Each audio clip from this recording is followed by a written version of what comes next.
Hello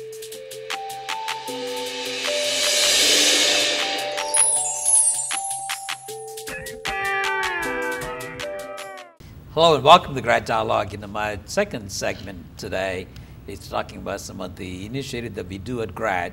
It's called the Feed Senior Now. It used to be called as a Stop Senior Hunger. And like every time we got to find a different name to get more excitement. I don't know. But this is another great project that we do every year. To have two dedicated staff talk about those things. So I'd like to again introduce Jennifer Williams.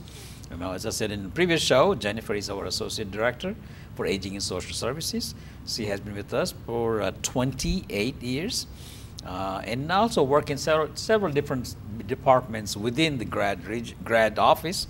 But her main goal is to work for the seniors and senior needs and some of the programs that affect senior needs.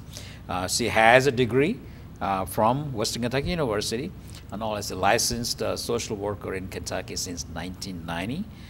She has served on many different committees at the local level, regional level, state level, and also on the national level too. So we're really honored to have Jennifer spend almost 28 years with us and hopefully many more years.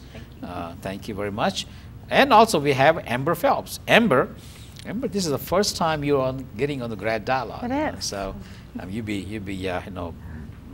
just regular after this time. Yeah. So, yeah, she has been employed with GRADD for 12 years. I don't know, how did I get you on the last 12 years? She has served in multiple positions at GRADD in aging and disability population serving. Amber has a bachelor's degree in social work from the Bishop University, and is now in her current position as a supervisor for one of the department in the GRADD office, and also identifying the needs for the aging and disabled population. So again, Amber, welcome. Let's talk about the Feed Senior Now. It seems like last week or so there was a big announcement, the press release and everything else about the, and now we call it the Feed Seniors Now. So tell us, Jennifer, why we decided to do it again and what we're trying to accomplish. Okay. Well, we were actually approached with this project back in 2011 with Comfort Keepers and Independence Bank. The Comfort Keepers, they're national, on the national level, this is actually a national initiative for them to draw awareness to senior hunger and to the issue of food insecurity for seniors.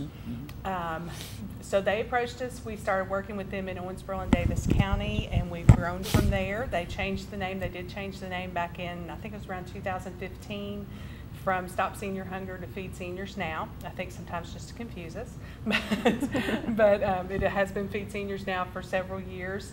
And we just have seen such a tremendous outpour from the community with this program. We always receive a lot of food donations as well as monetary donations.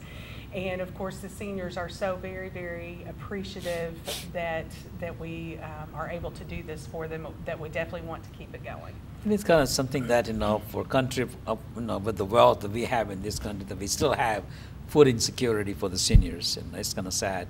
And since we are doing this for the last, 8 years now? Yes. Oh, wow. So there's still a need that goes on and everything else. I know that the staff is also involved in providing some food and assistance for the nursing home residents, or some of the in-home programs and everything else. But this is something that involving the outside partners to provide the food for the seniors and everything else. Yes, yes. I think it's staggering that the National Meals on Wheels Association reports that 1 in 6 senior citizens are at risk of hunger, and that Feeding America report in 2017 showed that 8.4% of Kentucky seniors reported food insecurity. So hunger, malnutrition, food insecurity is devastating to this elder population. And you're right, you wouldn't think in this day and age with the wealth in this country that would be an issue. But we have been so pleased to continue our partnerships with Comfort Keepers and with Independence Bank. We also have had a strong partnership with Kentucky Legend. They have, I think, just about every year that we've done this project, they have donated a ham, like a quarter-size ham, for each senior citizen, which is huge. Seniors can't afford those type of luxuries. So last year they did a ham and a package of hot dogs, and they're doing that again this year. So we're appreciating them as So well. this is more or less in addition to our regular work that we do about the Meals on Wheels that you refer to, Correct. which is almost like 1,200 meals a day that we provide to the seniors. Right. So these also maybe not just same seniors, somebody else who may not be reaching out. Okay. Yes. These can actually go to anyone in the community who is over the age of 60 I see. and at 150% of poverty or less as far as their income goes. Where with our Meals on Wheels or home delivered meals, those folks have to be homebound. They have to have, for some reason, they can't cook for themselves. But this is strictly low-income senior citizens. We can help anyone who needs that. For both of you, I know you spent 14 years or 15 years. I mean, what was that? 12 years. I'm sorry, make it 14 or 15. Yeah, in the helping the aged and disabled population. So can you tell us some of the root causes why we have food insecurity? There's definitely the income. That plays a big factor. It's because quite a few people are kind of on their own, lonely, the family, no family connections and all those things. Yeah, they don't have anyone to provide those necessities for them. Also, I think the rising cost of medication, health care, those type of things. A lot of people may have an income that they thought when they retired they were going to be able to live on, but now they've perhaps lived longer than they anticipated. They sometimes have lost their spouse, so they're alone and they're living on one income instead of two, and they're having to choose between the rising costs of groceries, medication, utilities, having to choose whether I buy groceries that will give me a good healthy meal, or am I going to pay for my medicine this month? Now, granted that there's a food insecurity in all the population, but including the seniors, because they are oftentimes lonely at some situations. There are so many other initiatives going on in the community. Maybe the church, maybe the nonprofits and everything. Why it was that important for the GRADD to get to this new initiative of Feed Senior Now? I think we just felt like it was a good opportunity for us to bring awareness. There are some churches and things that do wonderful food outreach for folks, and we appreciate that tremendously. In fact, Owensboro Christian Church is somebody that is working with us on this project. They're allowing us to store our food there between collection and delivery. There are lots of churches that do reach out. Sometimes, however, we just need to make sure that the entire community understands what a devastating issue this is, and that it's real, and it's right here under our nose, right here in Owensboro. So this year, Amber, it's you are in charge to make it happen here. So can you tell us how the process is going to work, and also how people can contribute or take, maybe a volunteer to help you out to achieve the goal that you have? Okay, so anyone who's interested in receiving the groceries on October 22nd can contact the GRADD office, and we take down their information. They just have to be over 60 and at that 150% of poverty. And if they're receiving, typically we can gauge that if they're receiving SSI, SNAP benefits, LIHEAP commodities, they're going to be eligible. So if anyone wants to help with us or help us, they can contact the GRADD office also, and they can help with sorting, delivery day, anything like that. So it's just not just like you and your staff will be making sure that the people who are eligible will get the bag of food for them, but what you're also coordinating is trying to bring the food to the location or distribution. And you said the distribution is going to be on October 22nd. On October 22nd. Okay. Yes. And what location we're talking about there? At the Christian church? Yes, at the church. Yes, at the Owensboro Christian Church. Okay. So tell us about, how many counties do we serve through these, or how many seniors that you anticipate to get advantage of this Feed Senior Now program? Well, we cover the six of our 7 counties. We cover Davis, McLean, Ohio, Hancock, Henderson, and Webster. Oh, okay. Okay. And we are hoping to serve at least 500 seniors across those counties. And when you said when you're hoping to serve 500 seniors, we're not giving them a meal to their house. What we give them, and how long would it last for them to get the food?